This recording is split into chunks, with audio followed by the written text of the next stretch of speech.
Good morning student. आज आपण प्लेनचा व्हिडिओ घेऊन आलेला आहे. त्याच्यामध्ये आपण दोनही एक्सरसाइज घेणार आहे. एक्सरसाइज 3.6.3 आणि 6.4. याच्या आधीच्या व्हिडिओमध्ये आपण लाईन बघितलेला आहे. आजपासून तुमची बोर्डाची एक्झाम चालू झाली. तुम्हाला मी कालच शुभेच्छा दिल्या होत्या सगळ्यांना की जास्तीत जास्त मुलांनी चांगला सराव करून चांगल्या प्रकारे तुमचा पेपर जाणारच आहे. याच्यात काही खात्रीच नाही आहे, कारण तुम्ही सगळ्यांनी चांगली तयारी केलेली आहे. तरी पण आपले जे 2-4 व्हिडिओ राहिलेले आहेत ते आपण पूर्ण करूया. आणि शॉर्ट ट्रिक तर रोज येतच आहे. तुम्ही शॉर्ट ट्रिक बघत चला. एका मिनिटामध्ये एमसीक्यू कसे क्लिअर करायचे त्याच्या आयडिया तुम्हाला येतात. कारण 8 एमसीक्यू तुम्हाला एक्झाम मध्ये विचारणार आहे. 8 दूने 16 मार्क मिळणार आहे. आणि तुमच्या पेपरची जी सुरुवात आहे ती 16 मार्कांनी जर झाली, एखादी चुकू शकतो म्हणा, कारण सगळेच एमसीक्यू वेळेवर ट्रॅक होईल असं नाही. पण बऱ्यापैकी समजा 7 एमसीक्यू क्लिअर झाले आणि वेळेवर तुम्हाला पहिला क्वेश्चन 14 मार्कचा मिळाला, म्हणजे बाकी तुम्हाला काम अतिशय सोपं झालं.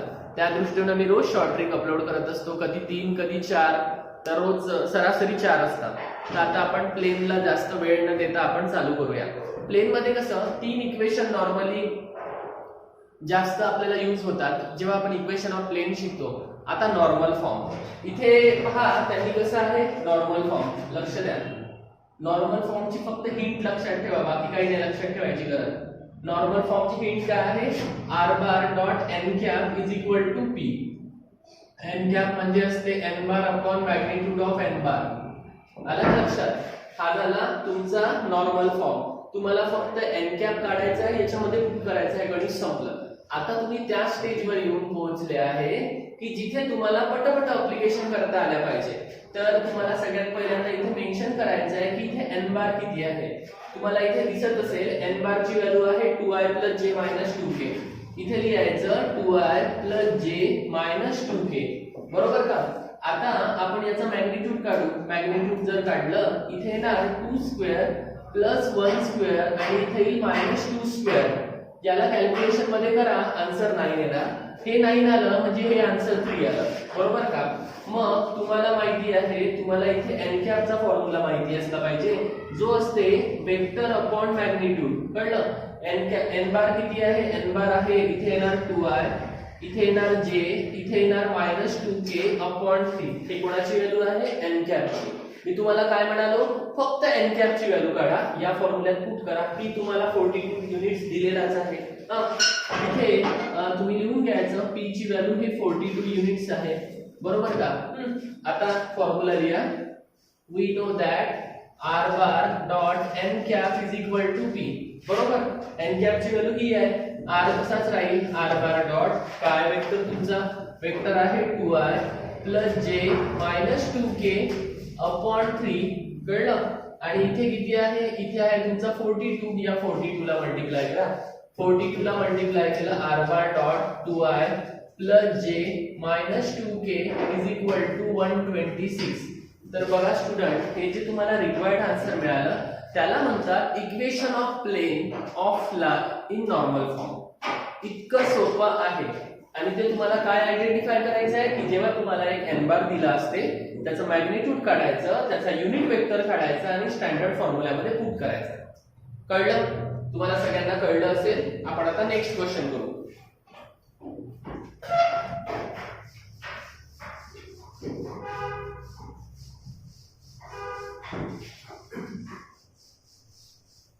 दुसरा क्वेश्चन आहे find the perpendicular distance. Find perpendicular distance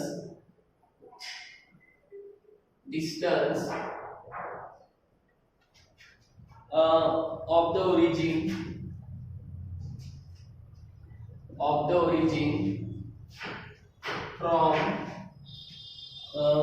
from the plane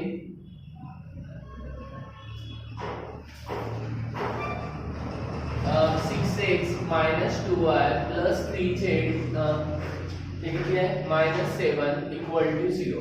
आलं का लक्षात? इथे तुम्हाला परपेंडिक्युलर डिस्टन्स काढायचा आहे. याचा तुम्ही एमसीक्यू सुद्धा बनवू शकता.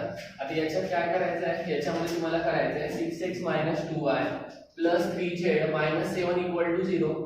हा -7 तिकडे घेऊन चला, म्हणजे हे येणार 6x - 2y + 3z is equal to 7. तुम्ही पहिल्यांदा हे लक्षात ठेवा, इथे जे नंबर आहे ते तुम्ही बरोबर लक्षात घ्यायचे. कारण तुम्हाला इथे परपेंडिक्युलर डिस्टन्स काढायचा आहे, फ्रॉम द ओरिजिन काढायचा आहे. या नंबरला तुम्ही इथे म्हणू शकता direction ratio whose normals are, लक्ष द्या, whose normals are काय तुमचे 6 -2 आणि 3 बरोबर. तर तुम्ही काय करायचं, याला आता डायरेक्शन कोसाइन काढायचं किंवा याला आधी तुम्ही बी एबीसी मेन्शन करून घ्या. हा झाला ए, हा झाला बी आणि हा झाला सी. कळलं. नंतर तुम्ही डायरेक्शन कोसाइन काढायचे. डायरेक्शन कोसाइन्स आर, तर बघा पहिला आन्सर काढताना एल लक्षात ठेवा, ए अपॉन रूट मध्ये a² + b² + c². a ची व्हॅल्यू 6 आहे बरोबर का. 6 अपॉन या सगळ्यांचा स्क्वेअर करायचा. 6 चा स्क्वेअर येणार, इथे -2 चा स्क्वेअर येणार आणि इथे 3 चा स्क्वेअर येणार. तुम्हाला माहिती आहे हे सगळ्यांची टोटल 49 येणार. 49 आलं म्हणजे हे आन्सर आलं 6/7. कळलं का. पहिला आन्सर 6/7 आलं, दुसरा आन्सर -2/7 आणि तिसरा आन्सर 3/7. तर इथे लिहायचं देअरफॉर डायरेक्शन कोसाइन्स आर 6/7 -2/7 आणि 3/7 बरोबर. आता इथे प्रत्येकाच्या खाली 7 आलेला आहे. तुम्ही काय करायचं, हे जे गिवन एक्सप्रेशन आहे त्याला प्रॉपरली रिराइट करायचं, म्हणजे 7 ने डिवाइड करायचं. Therefore we write equation number 1 as, याला आता बरोबर करा, 6/7 x येणार, 2/7 y येणार, इथे येणार 3/7 छेद आणि 7/7. तर हे किती झालं, 6/7 x -2/7 y + 3/7 छेद = 1. तर हा जो राइट हँड साइडचा 1 आलाय याला म्हणायचं परपेंडिक्युलर डिस्टन्स. हे आहे तुमचं परपेंडिक्युलर डिस्टन्स फ्रॉम ओरिजिन. आलं का लक्षात. म्हणजे किती आन्सर आलं, 1 युनिट. हे एमसीक्यू जर आलं तर एवढं करायची काही गरज नाही. डायरेक्ट तुम्ही हा नंबर बघायचा आणि इथल्या नंबरचं स्क्वेअरिंग करायचं रूट मध्ये आणि जे पण आन्सर येईल त्या रूट मधलं. जर तो परफेक्ट स्क्वेअर आला तर रूटच्या बाहेर येणार. परफेक्ट स्क्वेअर नाही आला तर जेवढा आन्सर येईल त्या नंबरनी राइट हँड साइडच्या नंबरला डिवाइड करायचं, ते तुमचं परपेंडिक्युलर डिस्टन्स राहील. आलं का लक्षात. एवढं सोपं आहे. हे नॉर्मल फॉर्मचे न्यूमरिकल आहे बघा. सुरुवातीला त्यांनी नॉर्मल फॉर्मच्या रिलेटेडच न्यूमरिकल दिलेले आहे. ठीक आहे, आता याच्यात नेक्स्ट क्वेश्चन बघूया.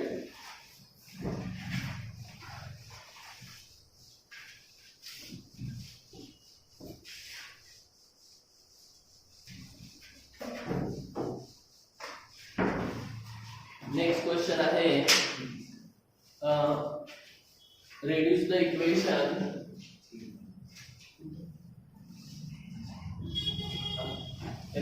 equation इक्वेशन काय आहे तुमचं, r bar dot 3i -+4j 12k = 78 to normal form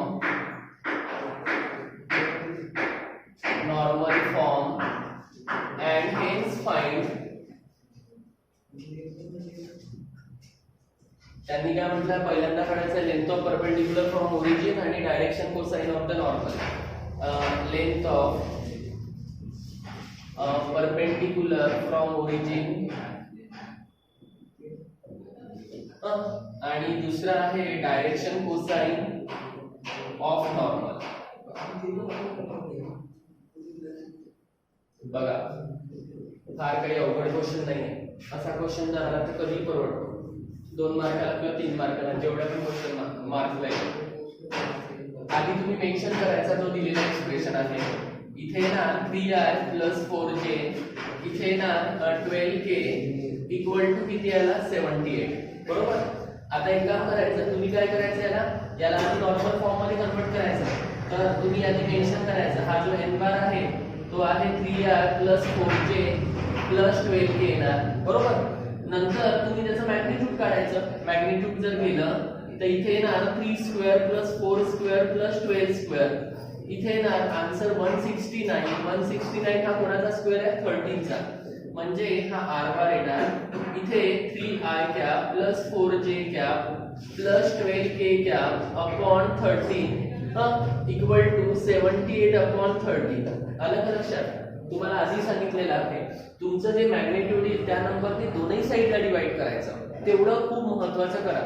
इथे जो पण तुमचा एन बार असेल त्याचा मॅग्निट्यूड काढायचं, मॅग्निट्यूड जे पण येईल ते दोनही साईडला डिवाइड करा. आता इंडिव्हिज्युअल सेपरेट करा.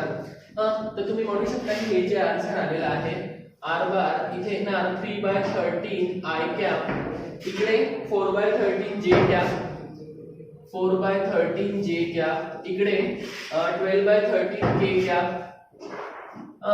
इक्वल टू 6 आलं. तर हे जे आहे हे तुमचं नॉर्मल फॉर्म आहे, नॉर्मल फॉर्म. कळलं का? ते नॉर्मल फॉर्म झालं. मग त्यांनी तुम्हाला लेंथ ऑफ परपेंडिक्युलर विचारलाय, इथे पण लिहून घ्यायचं, इथे लिहायचं length of perpendicular equal to हा जो राईट हँड साइडचा नंबर आहे त्याला म्हणायचं लेंथ ऑफ परपेंडिक्युलर. ठीक आहे. त्याच्यानंतर त्यांनी विचारलं डायरेक्शन कोसाइन कसे काढायचे. डायरेक्शन कोसाइन्स आर कोणते कोणत्या डायरेक्शन कोसाइन 3/13 इथे येणार 4/13 12/13. आलं लक्षात? लेंथ ऑफ परपेंडिक्युलर आणि डायरेक्शन कोसाइन अशा प्रकारे हा 3 मार्कचा क्वेश्चन येऊ शकतो. एखादी वेळा डायरेक्टली कोसाइन डायरेक्शन कोसाइन काढायला सांगणार एमसीक्यू स्लॉट मध्ये, तसं पण येऊ शकते. पद्धत तुमची सेम असायला पाहिजे, प्रकार कोणताही असला तरी. ठीक आहे.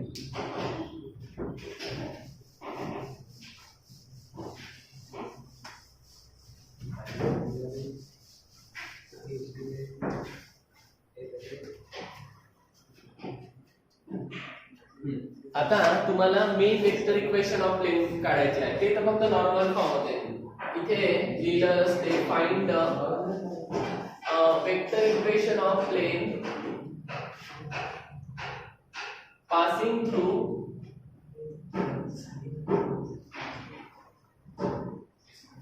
the point having position vector I cap, j cap plus k cap and perpendicular to the vector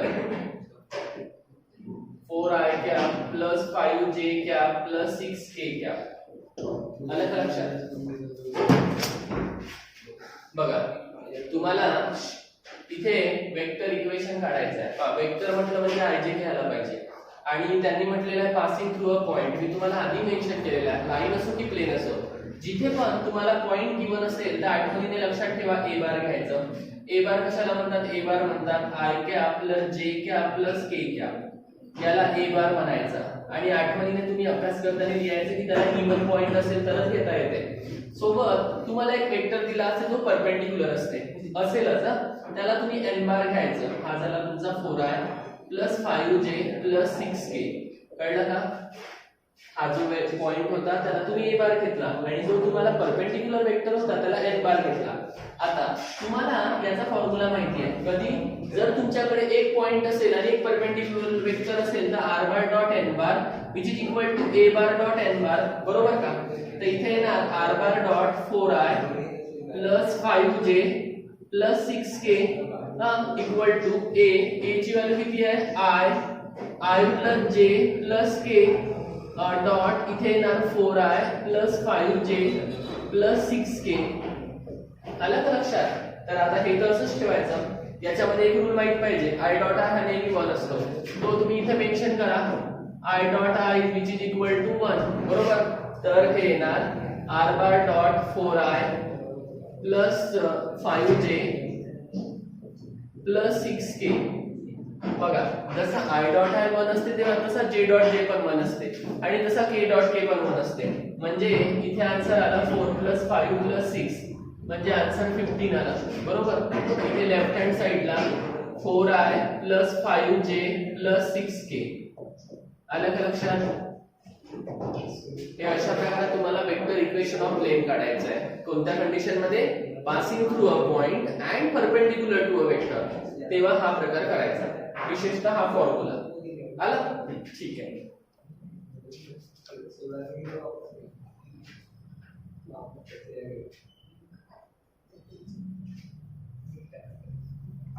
आता बघा दुसरं जे आहे ते आहे की find the vector equation of Cartesian equation of a plane. Cartesian equation काढायचं आहे. कार्टेशियन इक्वेशन म्हटलं म्हणजे तुमच्या डोळ्यासमोर यायला पाहिजे की तुम्हाला एक्सप्रेशन XYZ मध्ये एक्सप्रेस करायचं आहे. XYZ मस्ट आहे, जसं वेक्टर मध्ये IJK मस्ट आहे तसं त्याच्यामध्ये XYZ मस्ट आहे. तर इथे लिहायचं आहे Cartesian equation of plane passing through a point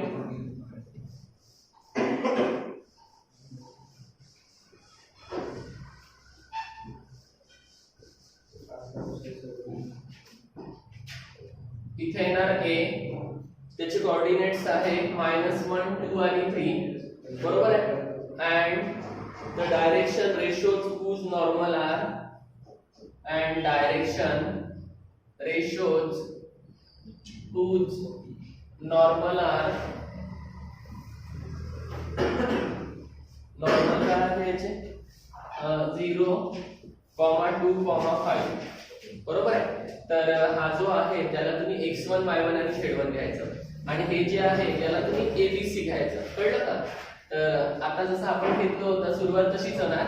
इथे x1 ची व्हॅल्यू -1 घ्यायची, y1 ची व्हॅल्यू 2 घ्यायची, z1 ची व्हॅल्यू 3 घ्यायची, बरोबर. आणि तुम्ही हे मेन्शन करायचं की हे जे डायरेक्शन रेशो आहे त्याला आम्ही abc घेतो, a b आणि c, बरोबर. तर इथे लिहायचं. मग आपला फॉर्म्युला आहे Cartesian equation of plane. Formula आहे a into x minus x1 इथे येणार b into y minus y1 plus c into z minus z1 equal to 0, बरोबर.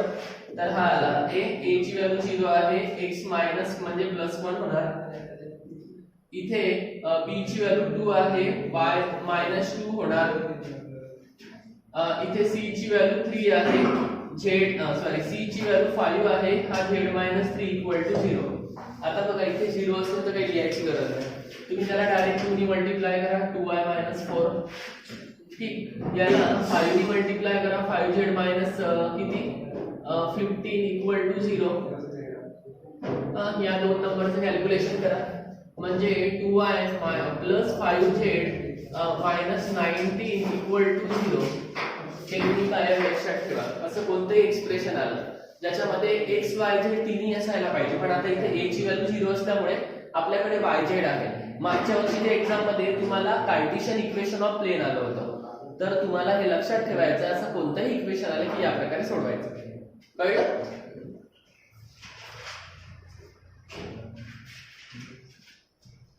आता पुढचं बघू. पुढे बघा, पुढे आता वेक्टर इक्वेशन ऑफ प्लेन आहे. वेक्टर इक्वेशन ऑफ प्लेन आहे आणि त्याच्यामध्ये थोडासा चेंज आहे.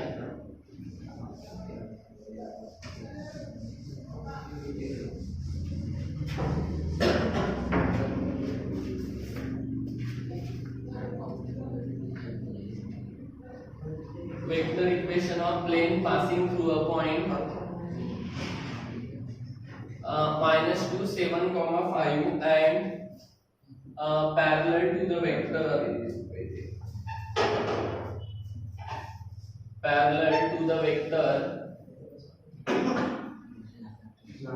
4i - j plus 3k and I plus j plus k. आलं का लक्षात. आता बघा इथे तुम्हाला वेक्टर इक्वेशन ऑफ प्लेन काढायचं आहे, पण कंडिशन वेगळी आहे. पासिंग थ्रू अ पॉइंट म्हटलं म्हणजे तेच ऑर्डिनरी a बार घ्यायचा आणि हा शब्द महत्त्वाचा आहे, पॅरलल टू द वेक्टर्स, कळलं का.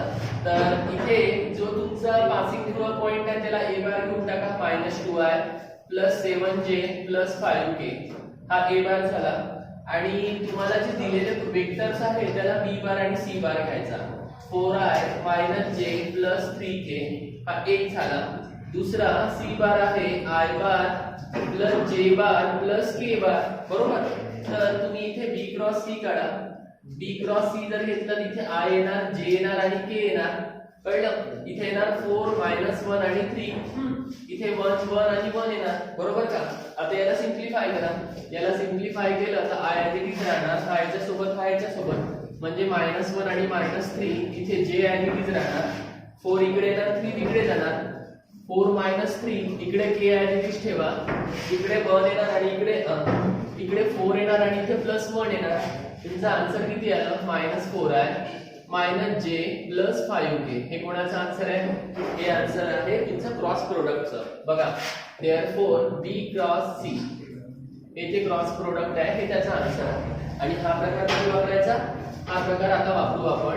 स्टँडर्ड फॉर्मॅट आहे r bar dot b cross c which is equal to a bar dot b cross c. लक्ष द्या, हा प्रकार वापरायचा जेव्हा पासिंग थ्रू अ पॉइंट असेल, म्हणजे एक पॉइंट असला पाहिजे आणि पॅरलल दोन वेक्टर हा असलं पाहिजे. त्याला कार्टेशियन प्रोडक्ट फॉर्म पण म्हणतात. त्याचा पण न्यूमेरिकल आपण घेणार आहोत. तर इथे तुम्ही मेन्शन करा आर बार डॉट, तुम्ही जे काढलेले आन्सर आहे -4i minus j plus 5k इथे येणार इक्वल टू ए. ए किती आहे? -2 plus 7j plus 5k -2i plus 7j plus 5k इथे डॉट येणार. बी क्रॉस सी किती आला? -4i minus j plus 5k. आलं का लक्षात? आता हा i आणि i आहे तर इथे 8 येणार, कारण तुम्ही राईट हँड साइडला डॉट प्रोडक्ट घेता पहा. i आणि i 1 आला, -2 -4 म्हणजे 8 आला. इथे दोघांपैकी एक मायनस आहे, प्लस म्हणजे मायनस येणार. आणि हे किती झाले? 25. म्हणजे तुम्ही ओव्हरऑल सिम्प्लिफाय करा, राईट हँड साइडला 26 येणार, लेफ्ट हँड साइडला r minus dot -4i minus j plus 5k. कळलं का? हे झालं तुमचं आन्सर. अशा प्रकारे तुम्हाला कॅल्क्युलेशन करायचं आहे. असं कोणतंही न्यूमेरिकल असो ज्याच्यामध्ये तुम्हाला एक पॉइंट आणि दोन पॅरलल वेक्टर दिले असेल तर हा फॉर्म्युला आठवणीने वापरायचा आणि आन्सर काढायचा.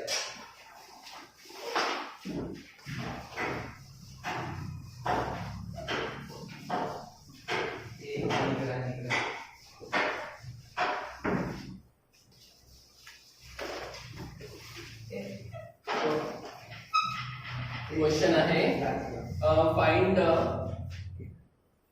Cartesian equation of the plain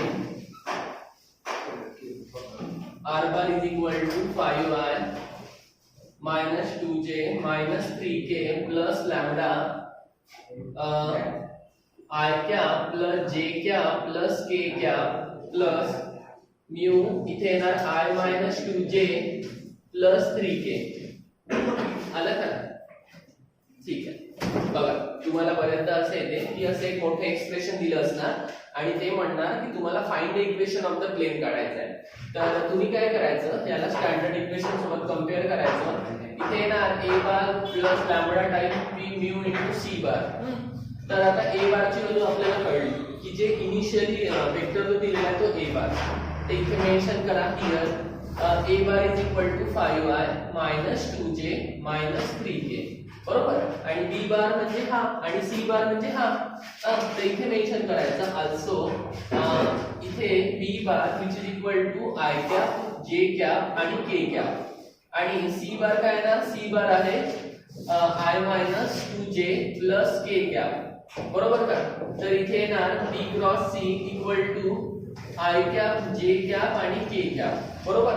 तर 1 1 1 येणार, इकडे 1 मायनस 2 आणि 1. बरोबर का? तर इथे येणार i, हा इकडे आला आणि हा इकडे 2 झाला. बरोबर. इथे येणार j कॅप, हा 1 इकडे आला, हा तिकडे गेला. इथे येणार k कॅप -2 आणि -1. तर हा 1 + 2 3 झाला. म्हणजे b क्रॉस c आला 3i, 1 मधून 1 गेला 0j. बरोबर ना? ठीक आहे. इकडे -3k. पहा कुठेतरी आता गोंधळ झालेला असेल. इथे 1 1 1 आहे. एकदा पाहून घेतलेलं पुस्तकात बरं बघू द्या, कारण बऱ्याचदा काय होते साइन चेंजेस गडबड होतात. आपण b क्रॉस c काढत आहे. हे बघा इथे 3k आहे आणि लिहिताना इथे 1k लिहिला. पहा त्याचा परिणाम किती मोठा झाला असता. आपला आन्सर मॅच नसतं झालं. असं तुमच्या हाताने होऊ शकते. तर इथे 3 आहे म्हणजे इथे 3 येणार. तर आता 3 आल्यामुळे फरक पडणार, इकडे 3 होणार आणि पहा फरक पडला. 3 1 जा 3, दोघांपैकी एक मायनस आहे मला प्लस. 3 1 जा 3 म्हणजे 3 + 2 5 झाले. 3 + 2 5 झाले. 3 मधून 1 गेला 2 आला. आला लक्षात? म्हणजे हे झालं तुमचं कार्टेशियन b क्रॉस c. आता ना तुम्ही इथे लिहायचं आपला formula r bar dot b cross c equal to येणार a bar dot b cross c. ठीक, तर r bar dot b cross c म्हणजे हे इथे येणार r bar dot 5i minus 2j minus 3k equal to a bar dot म्हणजे 5i minus 2j minus 3k 5i minus 2j minus 3k dot इथे येणार 5i minus 2j minus 3k. बरोबर चतुराईने सोडवायचं. जेव्हा तुम्ही डॉट प्रोडक्ट घेता तेव्हा I dot आयच असायला पाहिजे. तर हा 5 5 जा 25 होणार, इथे आय 1 येणार, मायनस मायनस प्लस झाले 4 इंटू परत 1 येणार, इथे 3 3 9 झाले परत 1 येणार, हे किती झाले 25, हे 38 आन्सर राईट हँड साइडला. R bar dot 5i minus 2j minus 3k. आलं का लक्षात? तर हे तुमचं आन्सर आहे. अशा प्रकारे तुम्ही कोणताही न्यूमरिकल सॉल्व्ह करू शकता. फक्त त्यामधला पॅटर्न आयडेंटिफाय करायचा आहे की नेमकं त्यांनी काय विचारलेलं आहे. प्रश्नामध्ये क्लिअर होतं हे असं एक्सप्रेशन दिलं तर हाच प्रकार वापरायचा आहे. हे तुम्ही आता डोक्यात पक्क करून ठेवा. ठीक आहे, आता याच्यामध्ये एक टाइप राहिला ज्याच्यामध्ये असं म्हणतात की find the vector equation of plane passing through a 3 points. आपल्या एक्झरसाइज मध्ये एक क्वेश्चन आहे, तर पासिंग थ्रू अ 3 पॉइंट नाही म्हटलेलं आहे, त्यांनी कोऑर्डिनेट एक्सिस बद्दल मेन्शन केलेलं आहे की coordinates of the axis are. मग आपल्याला त्याच्यावरून पॉइंट डिफाइन करायचे आणि मग आन्सर काढायचा. ठीक आहे,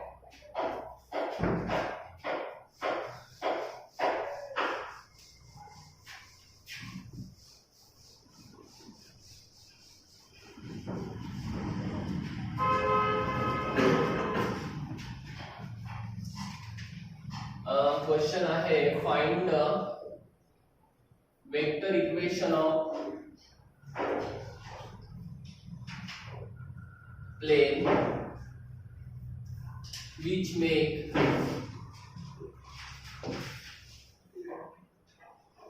intercept 1 1 1 on the coordinate axis. बरोबर. पहा आता हा 4 मार्कचा क्वेश्चन आहे ना, याच्या ऐवजी काय ते असा पण क्वेश्चन येऊ शकतो find the vector equation of plane passing through a 3 points. तर इथे आधी मेन्शन करायचं as plane which makes intercept 1 1 1 on the coordinate axis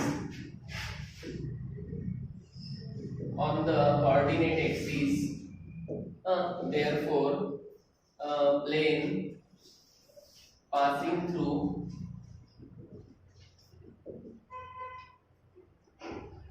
points 1 0 0, दुसरा आहे 0 1 0 आणि तिसरा आहे 0 0 1.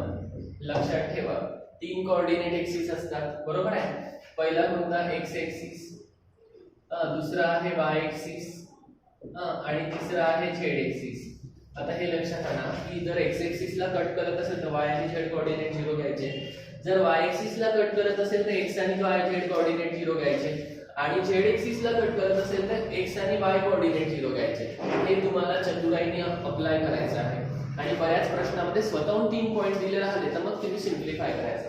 आता तुम्ही एक काम करा, याला मेन्शन करा की हा पॉइंट A आहे, बरोबर, आणि हा जो आहे हा पॉइंट B आहे आणि हा जो पॉइंट आहे हा C आहे, बरोबर.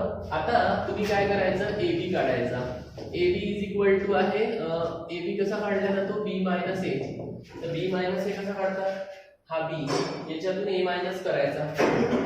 त्याच्या पहिले तुम्हाला त्याचे पोझिशन वेक्टर बनवायचे असतात.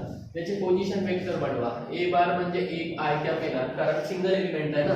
इथे B बार म्हणजे इथे J कॅप येणार आणि C बार म्हणजे इथे K कॅप येणार, हा J कॅप. तर तुम्ही जेव्हा AB काढता, AB म्हणजे B मायनस A असते, तर J cap minus I cap म्हणजे हा होईल minus I cap plus J cap, बरोबर. तसंच तुम्ही AC पण काढून घ्या. AC म्हणजे C bar minus A bar, C bar minus A बार म्हणजे K bar minus I cap, तर हा येईल minus I cap plus K cap, बरोबर. तर आता तुम्ही AB क्रॉस AC काढा. AB क्रॉस AC इथे येणार आय कॅप, इथे जे कॅप आणि के कॅप, बरोबर. तर AB ची व्हॅल्यू किती आलेली आहे? -1 + 1 last element 0, -1 + 1 last element 0. Third याच्यामध्ये इथे मिडल टर्म 0, फर्स्ट आणि लास्ट प्रेझेंट होता, इथे आय तसाच ठेवायचा, 1 × 1 1 येणार, हा 0 झाला. जे तसाच ठेवायचा, -1 आणि हा इकडे +0 झाला. ठीक आहे. लास्ट मध्ये +k कॅप येणार, हा इकडे 0 झाला, हा +1 येणार, कळलं? तर इथे येणार i cap minus minus plus j cap आणि हा इकडे आला के कॅप. ठीक, अशा प्रकारे तुम्ही काढा. आता हे झालं आपलं क्रॉस प्रोडक्ट. आता आपला जो ब्रँडेड फॉर्म्युला आहे त्याच्यात पुट करायचा आर बार डॉट, इथे येणार a b cross a c equal to a bar dot इकडे a b cross a c. तर आर बार डॉट किती आहे? हा आर बार डॉट तसाच ठेवायचा, i plus j plus k आणि ए बार डॉट इथे आय येणार आय, इथे येणार i plus j plus k. ठीक, तर याच्या सोबत हा मल्टिप्लाय झाला तर हा 1 येणार, कारण आय डॉट आय 1 असते. आर बार डॉट इथे येणार आय कॅप जे कॅप आणि के कॅप. अशा प्रकारे तुम्ही आन्सर काढायचे आणि आय होप सगळ्यांना हे कळलं असेल.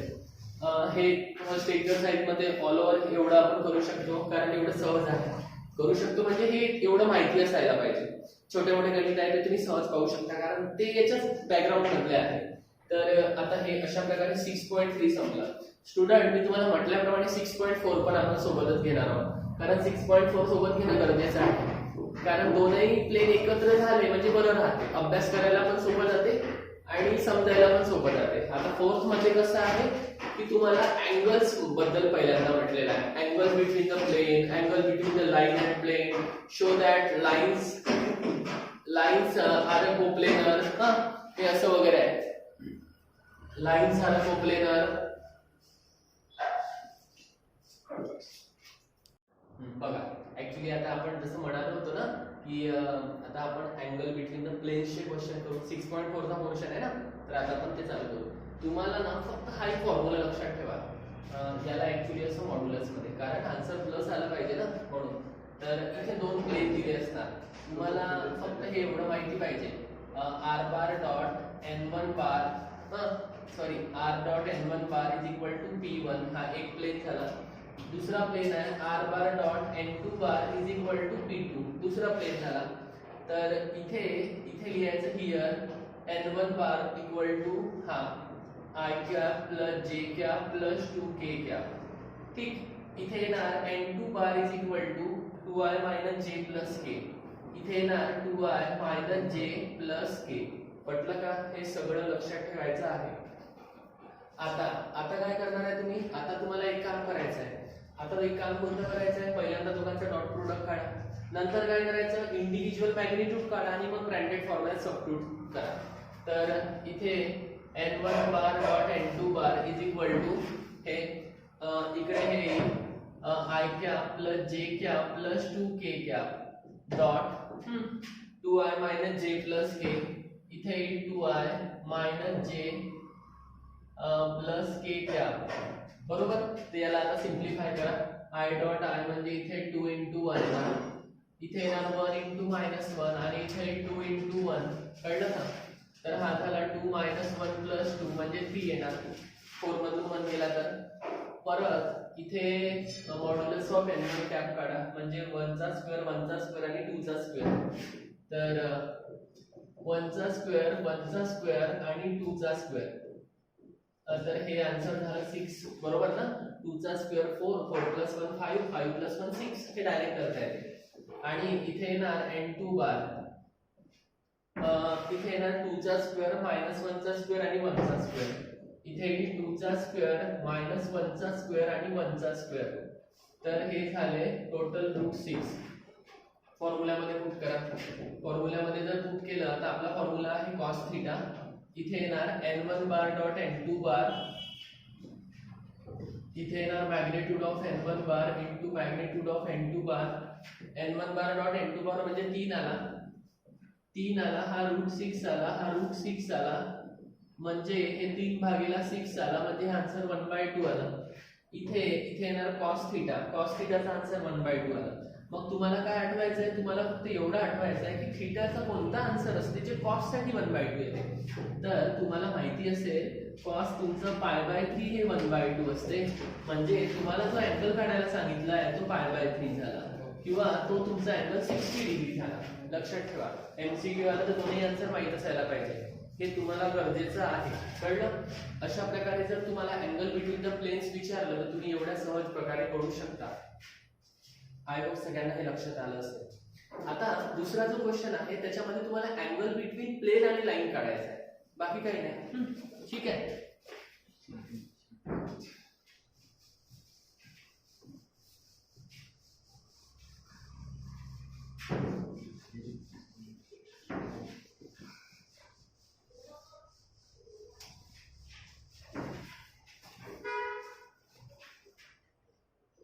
क्वेश्चन असते find the acute angle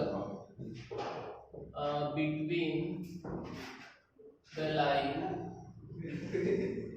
r bar dot r bar equal to इथे येणार i cap plus 2j cap plus 3j cap plus 2k cap.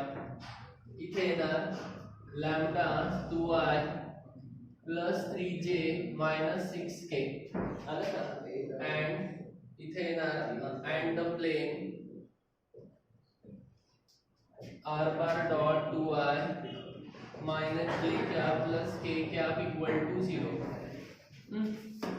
तर आता लक्ष द्या, तुम्हाला लाईन आणि प्लेन म्हटलंय, तर तुमच्यासाठी सगळ्यात मोठी हिंट माहिती आहे काय आहे?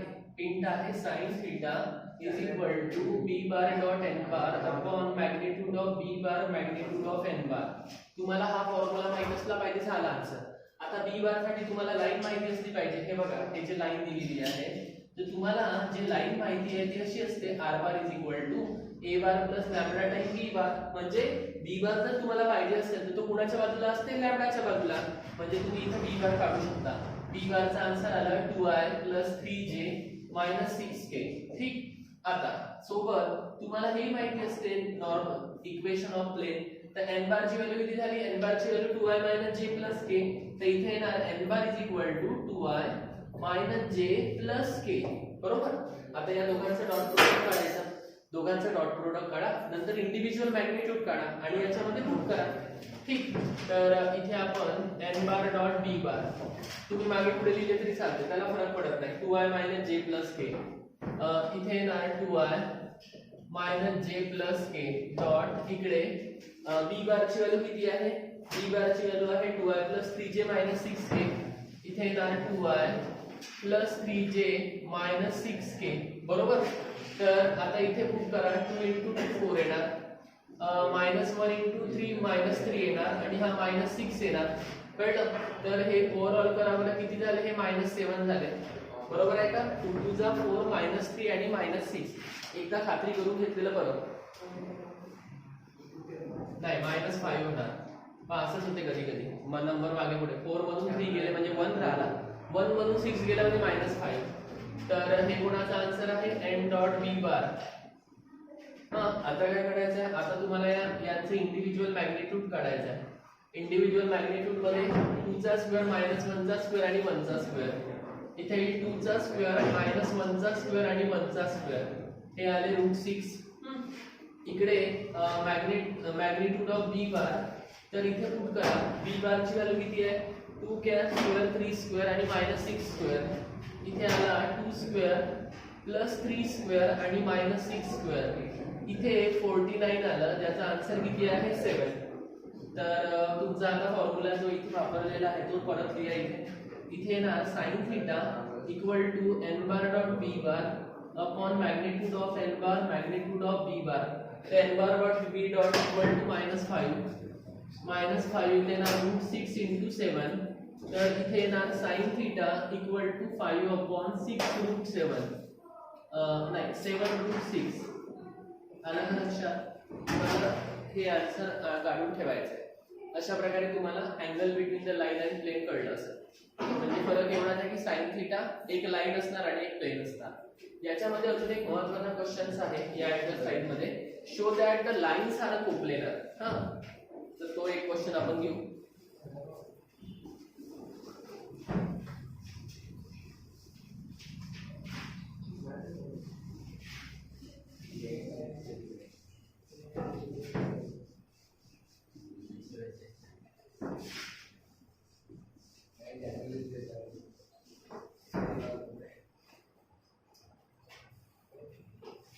इथे येणार show that the lines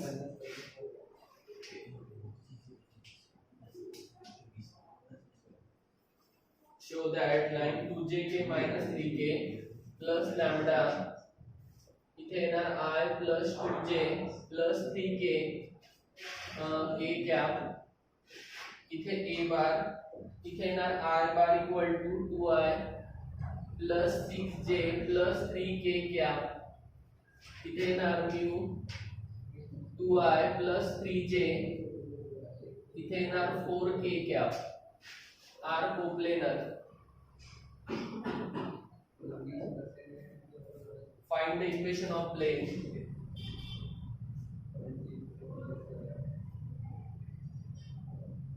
Find the equation of plane. Determined by them. अलग लक्षात बरोबर करा. आता इथे चतुराईने काम करायचं. तर तुम्हाला दोन लाईन्स जेव्हा दिल्या असतात तेव्हा तुम्हाला त्याचे स्टँडर्ड इक्वेशन माहिती असायला पाहिजे. जसं पहिला आहे r bar is equal to a bar plus lambda time b1 bar आणि दुसरा आहे r bar is equal to a2 bar plus lambda time b2 bar. बरोबर. तर तुम्ही काय करायचं पहिल्यांदा b1 क्रॉस b2 काढा. त्याच्यासाठी तुम्हाला b1 क्रॉस b2 माहिती पाहिजे. b1 तसं आपण चारही व्हॅल्यू लिहून घेऊ. a1 ची व्हॅल्यू किती आहे 2j 3k. पहिल्या याच्यामध्ये b1 किती आहे b1 आहे I plus 2j plus 3k. कळलं. त्याच्यानंतर c1 a2 किती आहे a2 आहे 2i plus 6j plus 3k. त्याच्यानंतर b2 किती आहे b2 आहे 2i plus 3j plus 4k. आलं लक्षात. आता काय करणार तुम्ही आता तुम्ही एक काम करा. तुम्ही पहिल्यांदा b1 क्रॉस b2 करा. b1 क्रॉस b2 आधी काढायचा आहे. त्याचं डॉट प्रोडक्ट माहिती का एकदा a1 सोबत घ्यायचं एकदा a2 सोबत घ्यायचं आहे.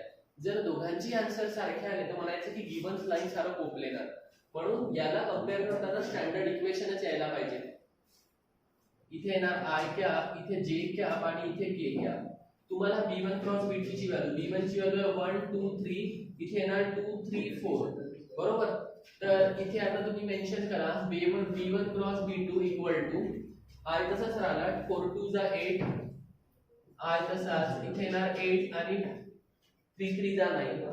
इकडे j कॅप जर केलं तर 4 1 जा 4 3 2 जा 6 4 1 जा 4 3 2 जा 6 प्लस k कॅप तसाच ठेवला तर 3 1 जा 3 2 2 जा 4. तर हे किती आले 8 मधून 9 गेले तर -1 आला. त्यानंतर 4 मधून 6 गेले तर -2 आला. हा मायनस म्हणजे हा +2 झाला. 3 मधून हा गेला तर हा -k आला. हे कोणाचा आन्सर आहे b1 क्रॉस b2 चं. इथे तुम्ही मेन्शन करायचं b1 क्रॉस b2. ठीक.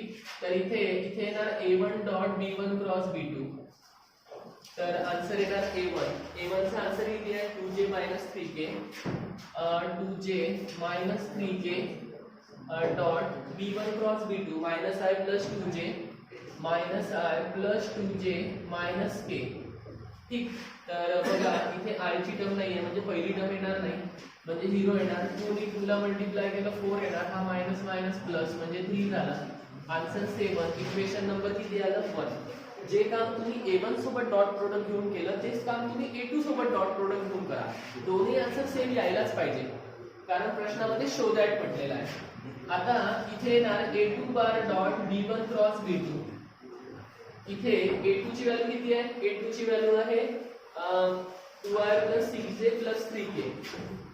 इथे येणार 2i plus 6j plus 3k dot b1 cross b2 किती आहे -i plus 2j -i plus 2j k. आलं. तर 2 आणि हा -1 -2 झाला. 6 2 जा 12 झाले आणि हे -3 हे c1 आले. इक्वेशन नंबर 2 बघा a1 डॉट आणि a1 सोबत डॉट प्रोडक्ट आणि a2 सोबत डॉट प्रोडक्ट हा सेम आला. इथे मेन्शन करायचं therefore a1 b1 cross b2 equal to a2 dot B1 cross B2. इथे लिहायचं देअरफॉर लाईन्स आर कोप्लेनर. आलं का लक्षात? Lines are coplanar. आता काय शो करायचं आहे? कोप्लेनर लाईन्स असेल तर तुम्ही इक्वेशन ऑफ प्लेन पण काढा. कळलं? हा प्रश्न जर आला तर 4 मार्कला पण येऊ शकतो. याला याच पद्धतीने फॉलो करायचा आहे.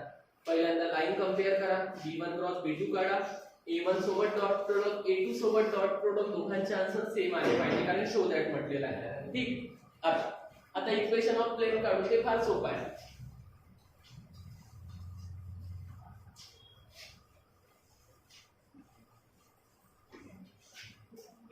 इथे लिहायचं therefore equation of plane is, equation of plane कसं काढायचं आता? R1 dot B1 cross B2 equal to A1 घ्या की A2 घ्या, कोणीतरी एक घ्यायला पाहिजे. B1 cross B2. ठीक आहे. तर R1 B1 क्रॉस B2 ची व्हॅल्यू किती आहे? -i plus 2j minus k. तर राईट हँड साइडचा आन्सर 7 आहे. कळलं का? कोणती साइड घेतली तरी हे जे इक्वेशन आहे याला म्हणायचं इक्वेशन ऑफ प्लेन. आलं लक्षात? आता एक आपण लास्ट क्वेश्चन घेऊ प्लेनचा. तर प्लेनचा लास्ट क्वेश्चन घेतो, नंतर प्लेन पण संपून जाणार.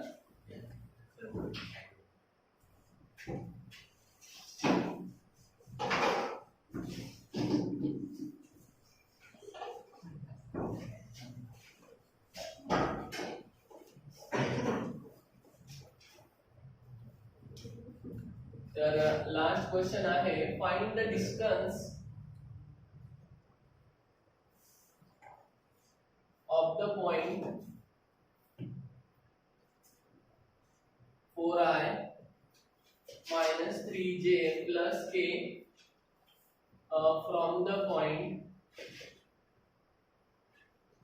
from the plane r bar dot 2i plus 3j minus 6k equal to 21. अलग लक्षात? आता बघा, डोक्याने काम करायचं आहे. तुम्हाला जो पॉइंट दिलेला आहे त्याला तुम्ही नेहमी a बार घ्यायचा.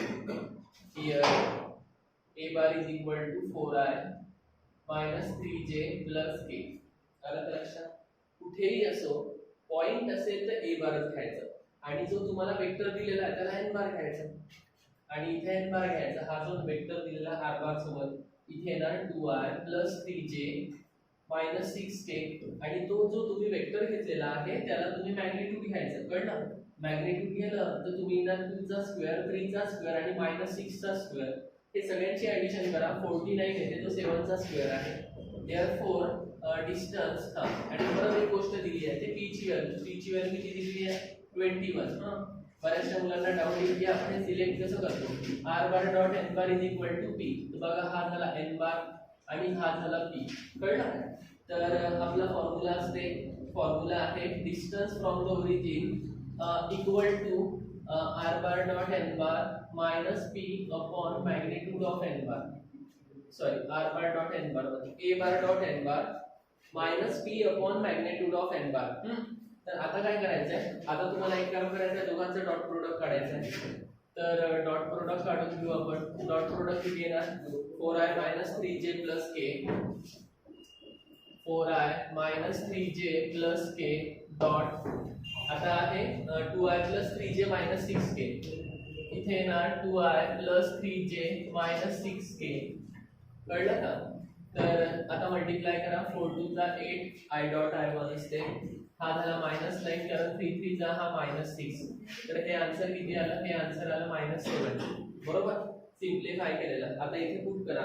मॅग्निट्यूड पण किती आलेला आहे? 7. देअरफॉर डिस्टन्स इक्वल टू, या फॉर्म्युल्यामध्ये जर पुट केलं तर डॉट प्रोडक्ट -7, हे आलं -21, आणि हा 4, हा 7 आहे, म्हणजे -28 अपॉन 7 इक्वल टू -4.